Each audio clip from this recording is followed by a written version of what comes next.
What's up, ladies and gentlemen? Welcome back to another episode. I'm Dave, I'm your host.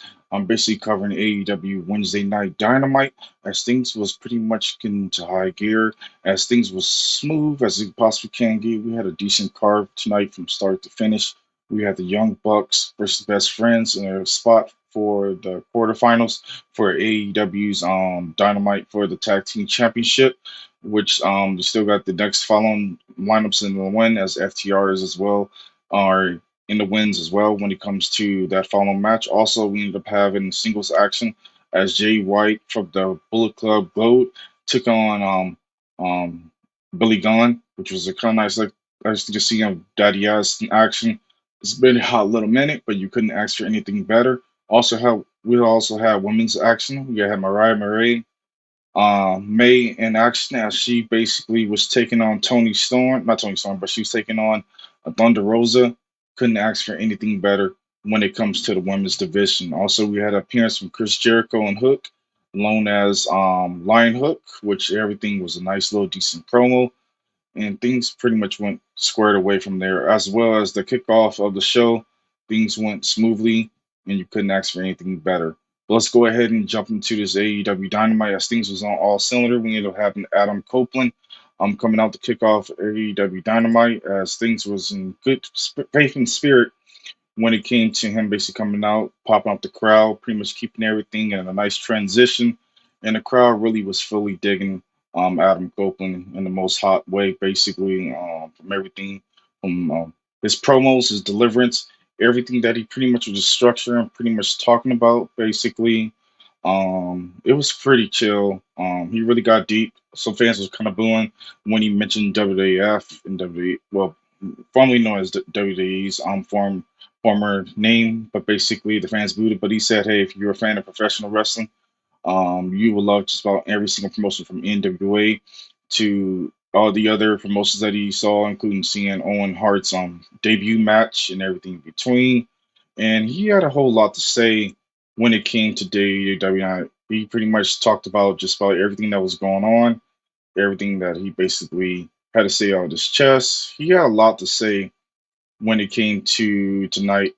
Pretty much he broke down everything from talking about the Moxleys, the Kenny Omegas, the Swerve, the Joes, the Claudios, the FTRs, the House of Black. They're the reason why he ended up in AEW because he wanted to finish his career in AEW, and he felt like that was the best place for him to end his career and go from there. And he said it's the best place for professional wrestling, and I give him the props on that. Pretty much that is truly true. I feel like it is the best place, the land of the free, when it comes to actually being have a little bit more freedom to break out. But WWE is as well, and other promotions, including TNA and NWA, they're all breaking out, pretty much stepping up the plate, including MFW, MLW, and a lot of other promotions as well.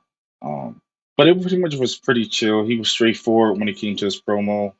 It was back and forth when it came to different things that he wanted to address on his chest, including not having the TNT Championship, everything in between. But he wanted to just come out being just being Adam for the fans. The fans cheered it, and he knew how to basically where to pull and get them all engaging and have them fully invested when it came to his direct intro and talk about in his promos. He knows how to pull the strings and keep people fully invested.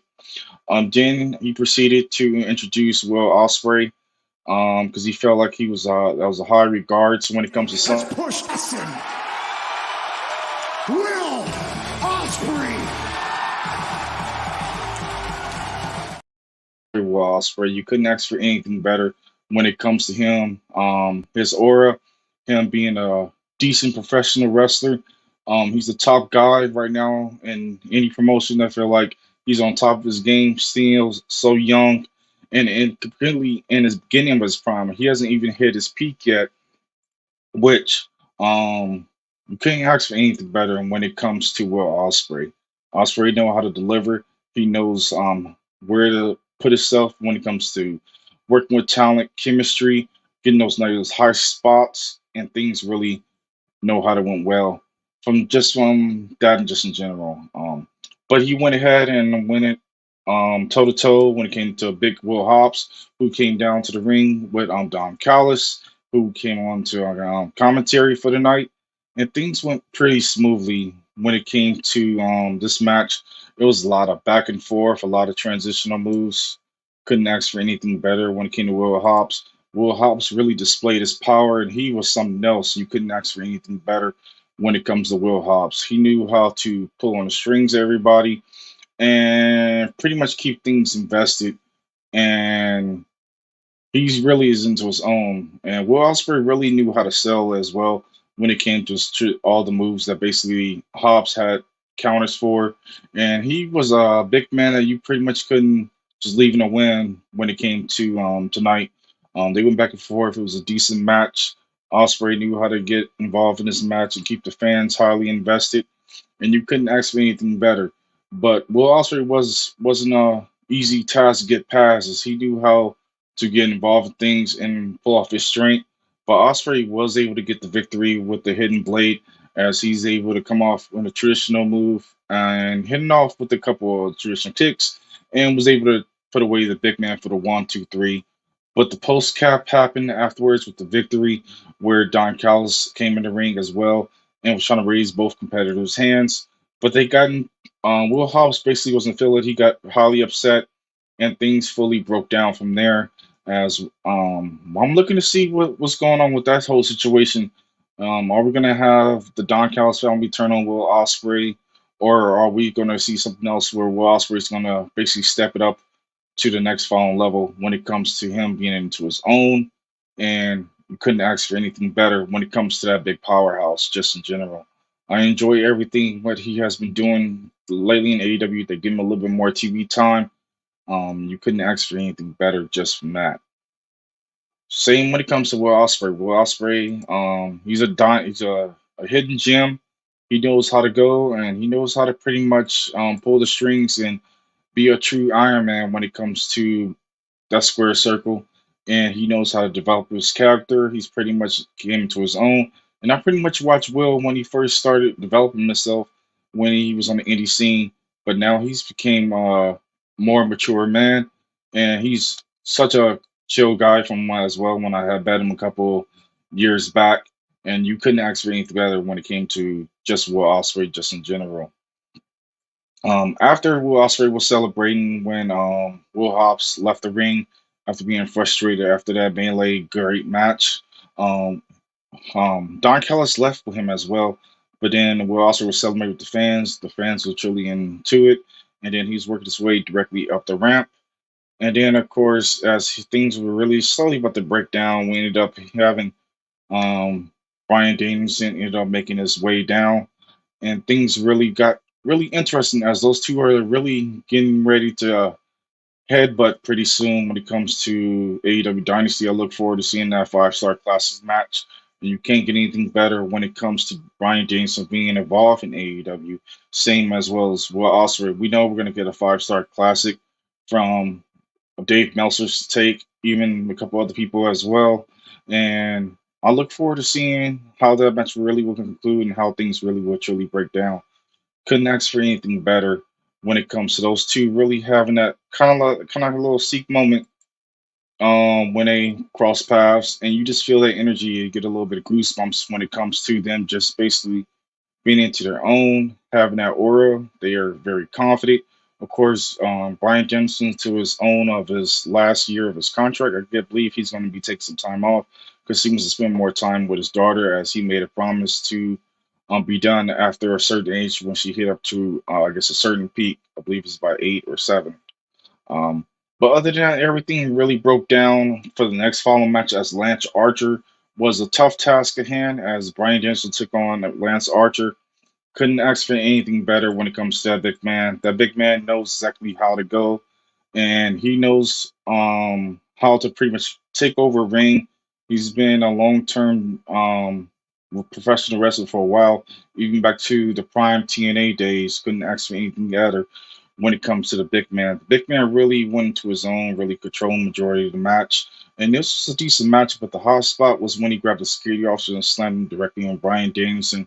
And then, of course, Brian Danielson was trying to come back the majority match, but he was able to get the hot streak and came back and pretty much became victorious by hitting the recycle knee and picking up the victory, which that was a decent in the long run. Couldn't ask for anything better when it came to that direct match. The match was pretty decent to my own hot take. I would love to know from you guys' opinion how you felt about that match. Was you guys highly invested or you felt like it was a sleeper? Feel free to share that. I'd like to know how you guys feel as well. Also, you guys are so far on Twitter. I see we got 10 people. Feel free to throw the thumbs up. It'll get the algorithm up, or even as well share it, so more people will be able to be involved and my videos be able to get passed around. And it's free 99 to basically show some of your love and support. And I appreciate you guys coming out to watch this particular program. Then we got ready for the next segment. It was Chris Jericho who got interviewed by Renee Paquette, who came directly out as Chris for weeks. to his entrance, but he came directly out, and things were pretty chill from there. As he came out, and things were okay for what it was when he came out directly.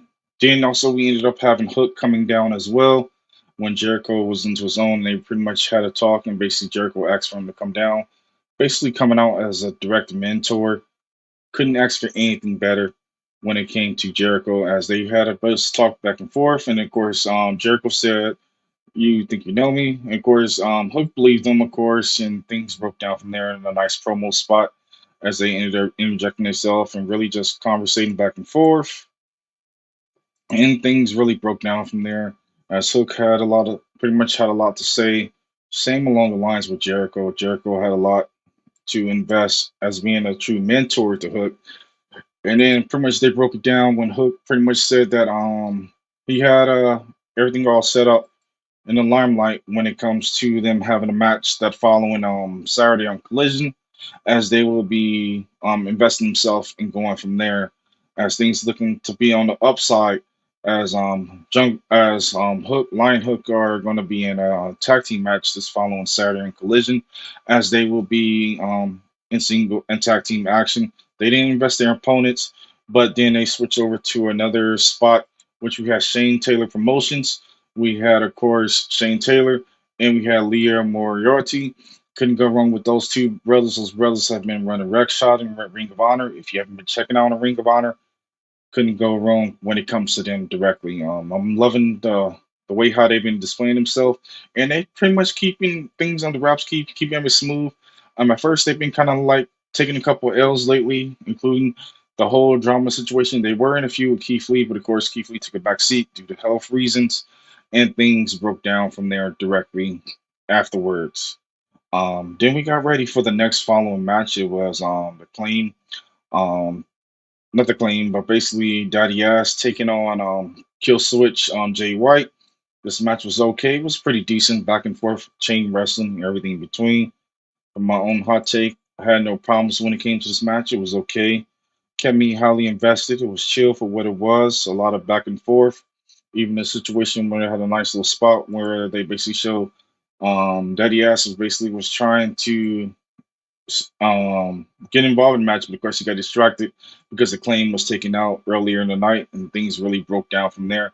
As things was looking kind of a little bit ugly from there, as things continue to be transitional in that actual match. Then the post match, actually, when the match was just about to conclude, Billy Gunn was about to pick up the victory, as he pretty much had it in the bag, as he was hitting uh, back to back famouses. He had a total of three of them, but he still wanted to interject himself because he was upset with the situation that happened the past few weeks when Bullet Club Gold had raided his house and was about to break his TV and other different situations. So he went out to the ringside and grabbed the ring announcer's chair. He was just about to bring it in, but then out of nowhere, things really broke down when the Guns got themselves involved, and things really broke down from there as Billy Gunn was just about to swing, but of course his son got involved as well, and then Jay White was able to hit a low blow, and of course it caused a disqualification, as pretty much though it was a post-match beatdown, as the Bullet Club did a full-on beatdown 3-on-1, and then of course we ended up having the Claim making a save coming down doing their thing, doing their stench, basically getting the crowd pretty hot back and forth. Of course, putting the boots down to them. Couldn't ask for anything better. And of course, they put their paying attention directly to Jay White. And Jay White pretty much ran off, was trying to get away, but of course, Daddy Ass was able to get a hold of him and pretty much put the punches to him, and as well as the claim pretty much got a hold of him. Went over towards the ringside area and wiped out the announcer's table, and then they were about to set him up for a superplex, but then the Guns ended up making a save when they were in transition to doing this move, and then they ended up hopping over the rail and pretty much just running away from that situation. So I'll probably end up seeing trios action as they're finally going to figure out what they're going to be doing with this actual trios match.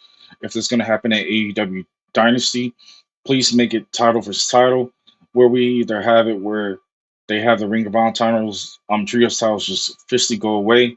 But for my own hot take, I feel like Ring of Honor needs to stay in Ring of Honor when it comes to the championships, and AEW needs to stay in AEW. So Ring of Honor could get a little bit more spotlight and make their own and get their own television deals. I know Tony owns both, but right now he's playing like exhibition style and pretty much just playing like he's playing with his fantasy bookings and everything.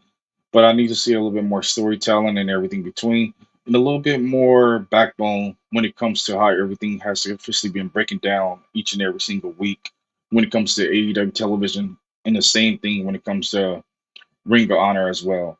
But then after Blue Club Gold ran off, of course, the claim was super excited, basically hyping the crowd up into their own, moving things smoothly as they always know how to go. And then, of course, they ended up going to a commercial break. Then they came back from the commercial break. Then they had Renee Paquette at the outside, pretty much doing everything that WWE should have been doing in the long run. Is doing a little more interstage interviews, doing it with the crowd, kind of like the old school WWF days where they had the little podium style, like the stage setup on the outside, but instead the AEW is doing it directly on the entrance ramp and doing it where they have their backs turned towards the crowd to make it a little bit more traditional in a sense, but still keeping it modern in so many different ways when it comes to everything that they have been pushing and producing on television lately. And you couldn't ask for anything better than that. Then, of course, Willow started pretty much said her piece and went into everything, talking about everything that was basically being broken down, and her being a number one contender for the AEW TVS champion. And I look forward to seeing that match at AEW Dynasty. As I feel like that's going to put on a banger performance, as Julie Hart still is the MVP of the women's division, as she has been doing a phenomenal job being so young and being to her golden years, having even hit her peak yet of being her prime, as she's continued to been learning each and every single week in front of our eyes. As she started off as a hot cheerleader or what like that, then she transitioned to this dark persona that pretty much became great. And I love that she has her boys when it comes to Malachi Black and Brody King, and of course Brady Matthews, as they pretty much have been really just helping her out, giving her those guidance and everything between. And she's been getting a lot of feedback from them and really just knowing how to develop her characters, and things really have been looking smooth when it comes to how she's doing things a lot more better when it comes to everything. But we go ahead and get into this interview about what Willow had to say directly. Willow had a lot to say. She basically said that she's feeling like a mother mother fluffing great um whatever she says. She said motherfucking great. She felt motherfucking great when it comes to everything, and she's feeling like she wanted to greet. She feel like greeting us at home, and she talks about making towns and wrestling and White Eagle, and for Beyond Wrestling because that's basically her home state in Massachusetts.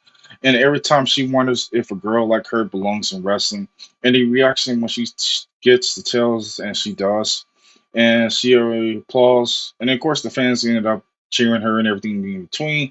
And as she says, she will be challenging Julia Hart at Dynasty for the TBS Championship. And she's confident from the love and support that she knows she's going to be smiling as being the face of TBS. And of course, Stokely Holloway had a lot to say as well as he interjected himself and said a couple things in between. And he had a lot to say as well. Stokely said in his incorrect voice, but he said that Willow had, as a kid, say, a banger last week, and she is something special. She impressed Hathaway week after week, not just him, but the entire world.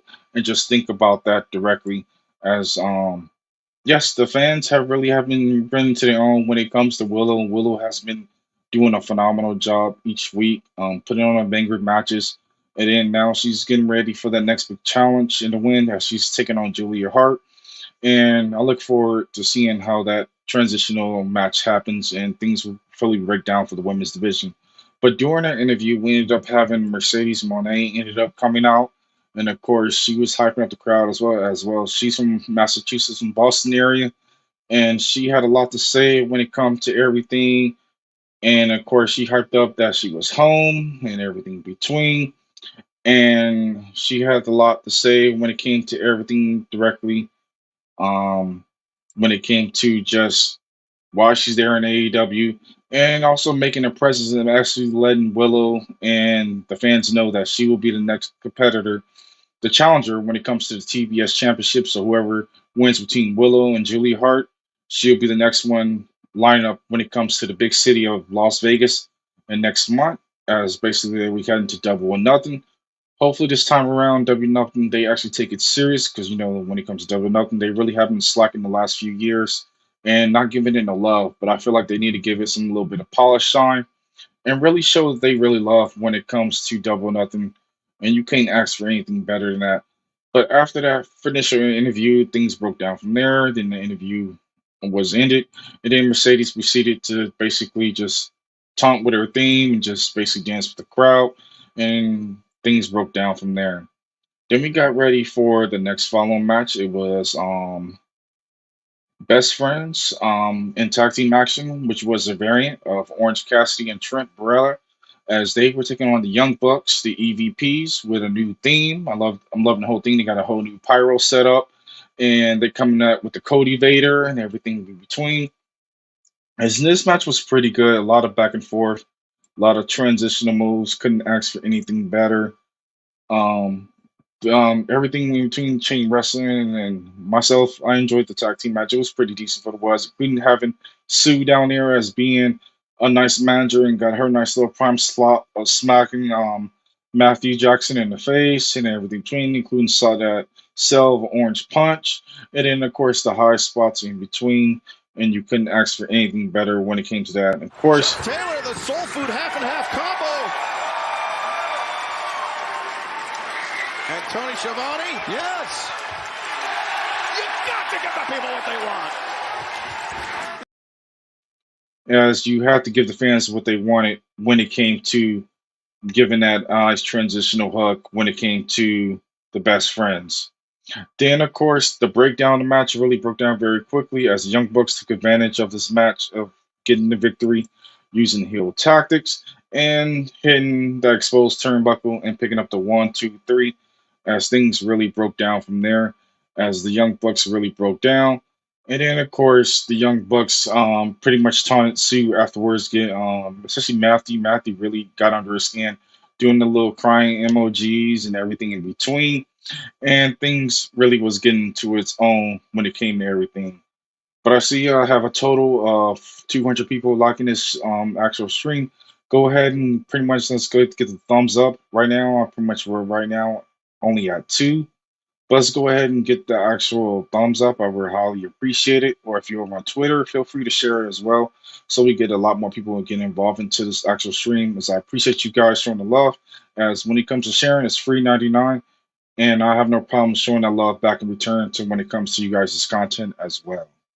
Um, then afterwards, we had a post match with something that we did not expect, but things really broke down from there as we ended up having Trent Beretta making his initial heel turn with something we was not fully expecting whatsoever. They was about to do the old traditional hug, and of course it threw everything off. And in Chuck Taylor's face, as he looked on, he was looking like Chucky was looking like, what in the world is going on? And Trent Beretta was stonewall, straight to the point, looked directly at Orange Cassidy and rolled out the ring and left them hanging high and dry when it came to everything that broke down from there. And this match was pretty decent. It was okay for the West, but as well, now we're about to have a new feud between Trent Beretta and Orange Cassidy. I look forward to seeing how those boys can go. We know they can go when it comes to individually, because in the past we have seen them go. They're one of those cornerstones and one of those originals when it comes to AEW, and they know how to catapult things and keep everything pretty smoothly. And I look forward to seeing where they go with that new feud as Trent Beretta officially did turn heel and things really broke down from there. Then we got ready for the what was this? An interview. It was back not an interview, but basically a little yes it was. It was backstage interview with Tommy Storm. She basically was just talking about the whole situation when it comes to Thunder Rosa, and she pretty much had her piece and say on everything that she had to say. Basically, it's been posted on X, or formerly known as Twitter. She had a whole lot to say when it came to everything, and then they got ready for the official match with Mariah and Thunder Rosa as Mariah came out to Tony Storm's original theme. And of course, she came out with her own attire this time, but basically in a solid red. And this match really was a lot of back and forth wrestling. Couldn't ask for anything better. When it came to these ladies went at it, and you couldn't ask for anything better when it came to the ladies directly. It was a lot of back and forth interchanges, a lot of direct moves back and forth. And of course, this match was okay. It kept me invested for a little bit. It wasn't like a pee break or anything like that, but I still enjoyed it. It was pretty chill from my own hot take, and you couldn't ask for anything better. But the conclusion of the match happened with Thunder Rosa actually pick up the victory by basically hitting that Tijuana bomb, basically a variant version of it, and hitting the 1, 2, 3. Then the post match happened directly afterwards, where she went over to the commentary desk and she had her words basically with Tony Storm after Tony had her previous earlier had some comments to say, and basically Tony not Thunder Rosa was looking to fight right then and there. She said, "Why we gotta wait to Dynasty? You have so much to say, Big Mouth. Come on ahead and fight in the ring right now." But of course, things just wasn't happening, clicking, and Tony Storm was basically looking Stonewall, basically kind of playing her persona and her character fairly well, basically acting like she's frozen in time and everything like that. And then they basically panned away directly from the actual direct match from there.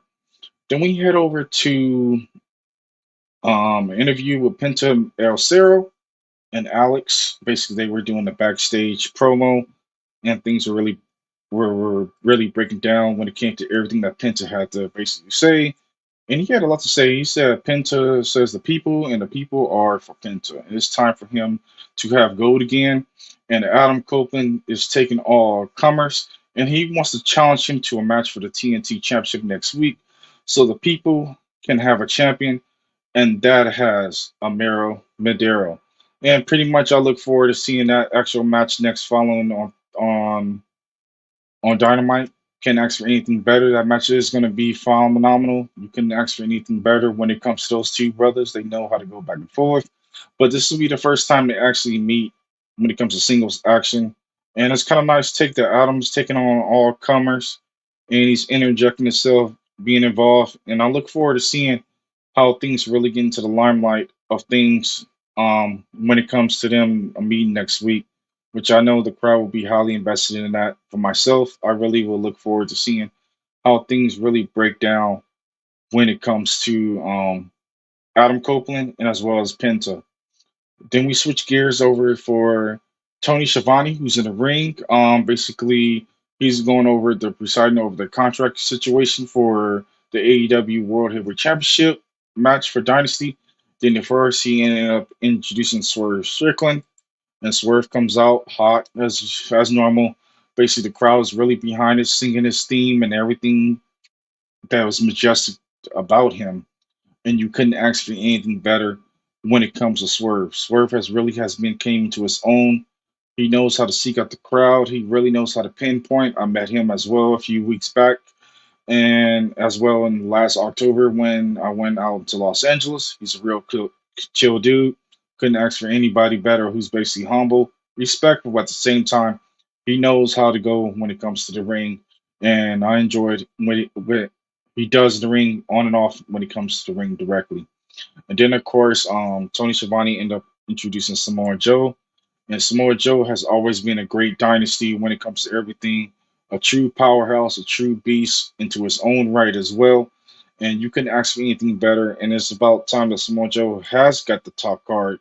And you couldn't ask for anything better when it comes to the fanfare of how they really enjoy Samoa Joe, because he knows how to go. He's been doing it for decades now. And you couldn't ask for anything better when it comes to Samoa Joe. Then, of course, to get things underway with the contract signing, of course, they had back and forth shots at each other and everything in between when it came to the promo. And then, of course, Strickland talked about his career, and of course, about little shots about the fairy tale endings and then big victories. But of course, the big point is we're looking to see if Swerve becomes the first African American black champion to be involved in not only in AEW but in a long quite some time since never and when it comes to AEW. But I look forward to seeing Swerve actually finally making the summer of Swerve and seeing him eventually go against Will Ospreay at All In. That's my hot pick when it comes to everything that I would love to see when it comes to those guys getting involved. And things really broke down in a quickness when it came to this actual scenario. I see we got a total of 240 people in here. Come on, let's get the lights up. Appreciate you guys coming through on all platforms, on my Facebook, Twitter, and YouTube. You guys are always amazing and awesome for tuning in and actually listening to everything that's going on with this actual show.